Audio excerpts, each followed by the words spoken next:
Oh. Ano ang natunan mo subong sa activity naton sa CI?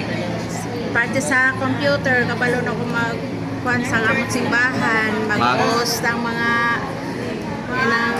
about sa mga Nga kinanglan ta magtuon sa computer bilang katikista. para nga makabalo ka mag-post sa mga evangelization, kung ano na ang mga activity. Para nga attractive sa mga ginatudloan ta kay nakagamit na kita sa PowerPoint. Yes, Isang para ikumparar mo ang Manila paper kag PowerPoint.